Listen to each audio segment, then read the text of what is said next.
Halo Sobat Kredit.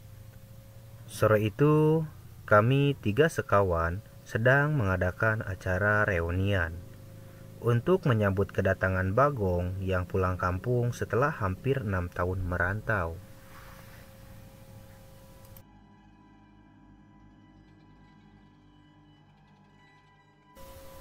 Namaku Alan. Sementara kedua sohibku bisa dipanggil Bagong dan Sipit karena matanya yang mirip orang Cina. Kami dari kecil sudah bersahabat. Selain sama-sama bandel, kami juga punya kebiasaan yang sama, yaitu doyan mabuk-mabukan. Malam itu, Bagong dan Sipit menjemputku di rumah karena motorku lagi diperbaiki. Maka kami berboncengan bertiga. Namanya anak muda, reunian kali ini juga kami berencana pesta miras. Kami memilih salah satu kafe untuk tempat acara dan minum sepuasnya sampai teler. Setelah selesai acara, kami kembali berboncengan. Kali ini aku yang nyetir.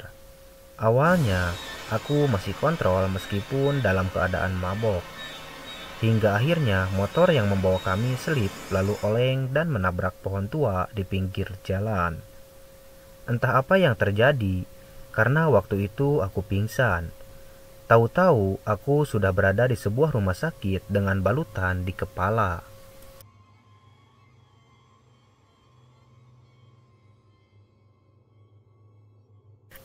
Bagong dan Sipit, mereka berdua kemana? Aku sendiri kurang tahu. Karena setiap kali aku mau mengangkat kepala, rasa pening menderaku. Kamar tempatku dirawat terdapat 4 ranjang pasien, termasuk yang aku pakai. Yang satu kosong, sementara 3 lainnya terisi. Tiap ranjang hanya dipisahkan gordeng berukuran sekitar 2 meteran. Jadi, aku tidak pernah tahu dan mengenal siapa pasien di sebelahku. Yang aku dengar cuma suaranya, seperti orang mendengkur. Penerangan di kamar pasien itu kurang begitu terang, tidak seperti kamar-kamar di rumah sakit pada umumnya.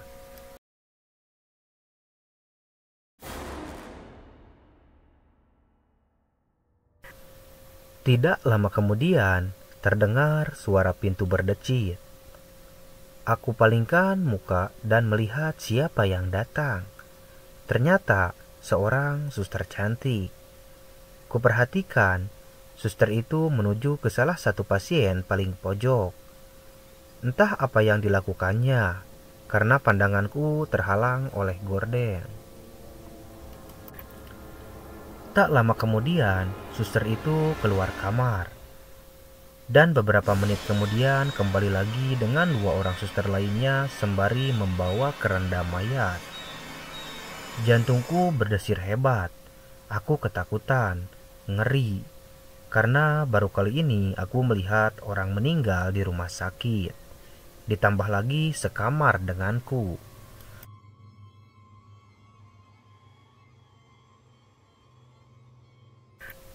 Suster tersebut membawa mayat pasien itu keluar.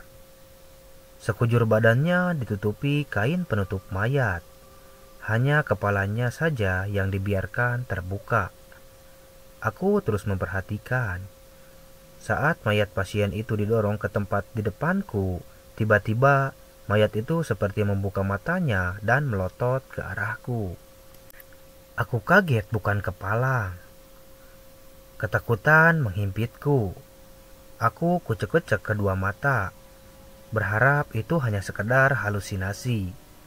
Mengingat aku masih dalam keadaan mabok. Syukurlah. Begitu kulihat lagi, mayat itu ternyata masih dalam keadaan posisi semula dan tak pernah menengok ke arahku.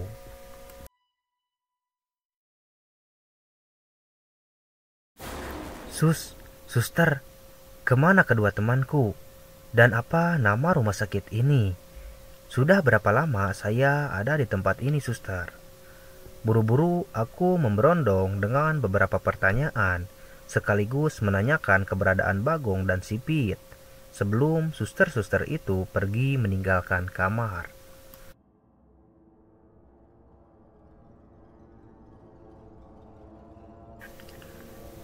Mereka ada di kamar lain.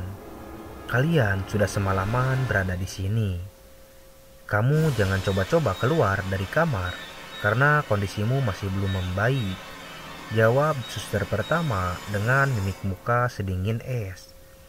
Aku manggut-manggut tanda mengerti.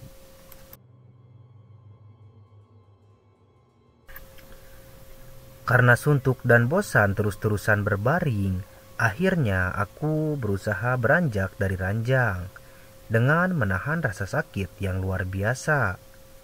Penasaran, aku menyibak korden pasien sebelah. Keadaan pasien itu sungguh mengenaskan. Mukanya penuh luka.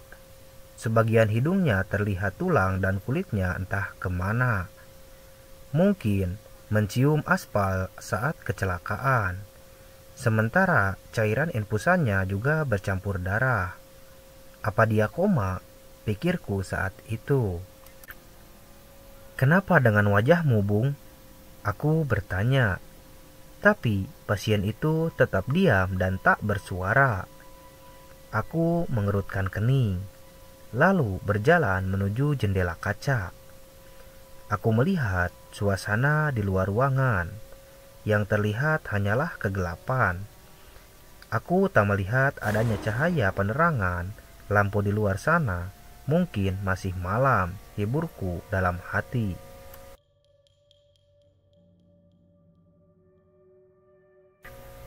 Aku mencoba mengingat kejadian awal saat kecelakaan malam itu, tapi gagal. Memori otakku seakan hilang. Tiba-tiba bulu kuduku meremang. Telingaku mendengar suara yang memanggil namaku. Alan, Alan, keluarlah kamu. Keluar dari rumah sakit ini.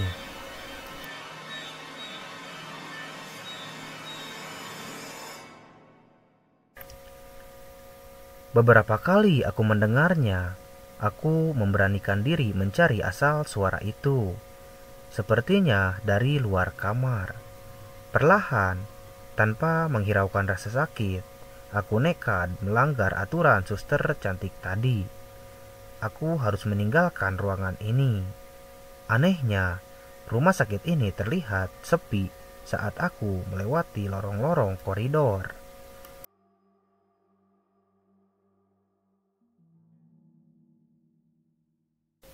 Kulirik tiap bangsa, memang terdapat pasien. Tapi di mataku, pasien-pasien tersebut seperti sederetan orang mati. Perasaanku mulai kacau. Aku ketakutan luar biasa. Dalam benakku saat itu, aku harus pergi dari tempat ini.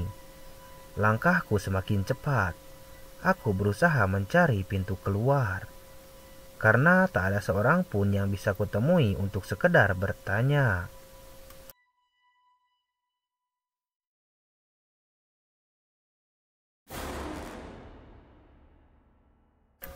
Seperti berada di ruang kaca, aku sama sekali tidak menemukan pintu yang kumaksud. Aku selalu kembali di koridor yang sama. Begitu seterusnya.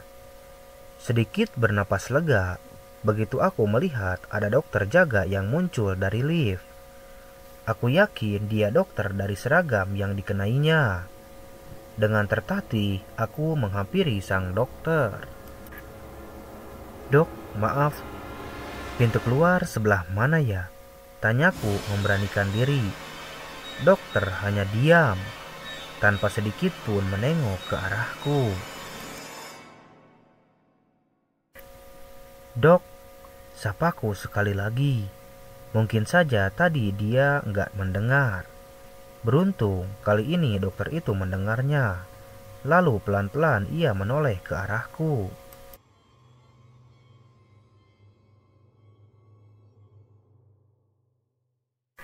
Astaga, wajah dokter itu sangat menakutkan. Kulitnya terkelupas seperti terbakar. Biji bola matanya yang kanan keluar dari kelopaknya. Kepalanya mengeluarkan darah serta nanah yang baunya amis dan anyir. Napasku tersenggal serasa di ujung. Jantungku berdegup kencang. Keringat dingin pun menetes. Tanpa sadar, aku berteriak lalu lari sekuat tenaga. Entah kemana aku menuju. Saat tiba di ujung koridor, pemandangan mengerikan kembali terjadi.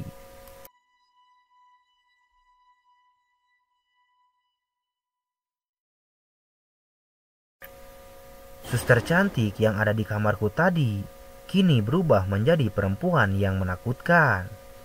Rambutnya tergerai panjang hingga sebatas punggung. Separuh wajahnya membusuk. Baju yang dikenakannya bukan lagi baju seragam suster, tapi sudah menjadi kain putih lusuh yang penuh darah dan kakinya tak menapak ke lantai.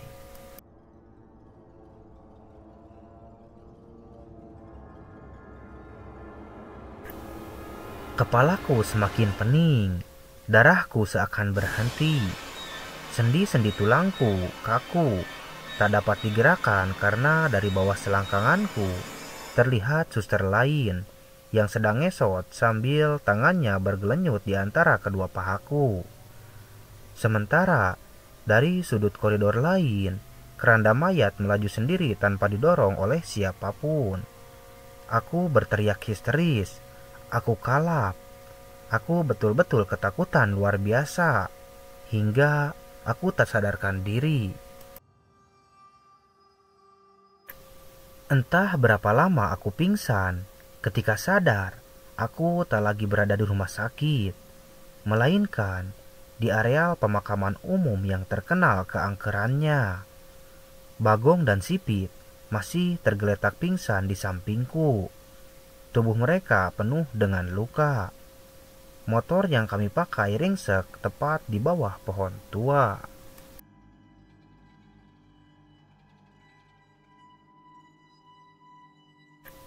Berarti aku ngebawa motor itu masuk ke sebuah makam lalu menabrak pohon.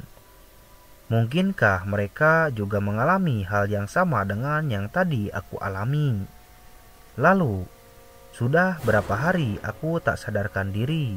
Aku pun tak tahu.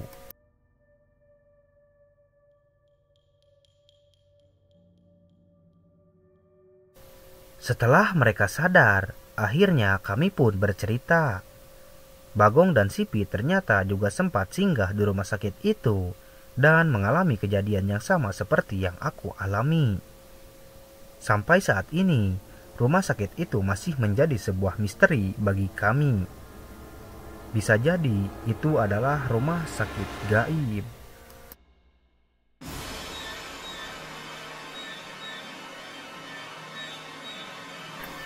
Nah, itulah sebuah cerita mengenai rumah sakit gaib. Percaya atau tidak percayanya Anda dengan rumah sakit gaib ini, itu kembali lagi kepada diri Anda masing-masing.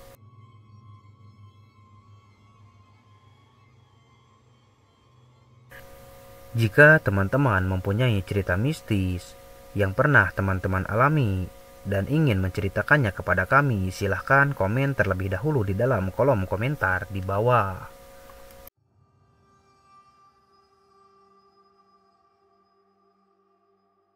Terima kasih telah menonton video ini sampai akhir. Sampai jumpa lagi di video selanjutnya.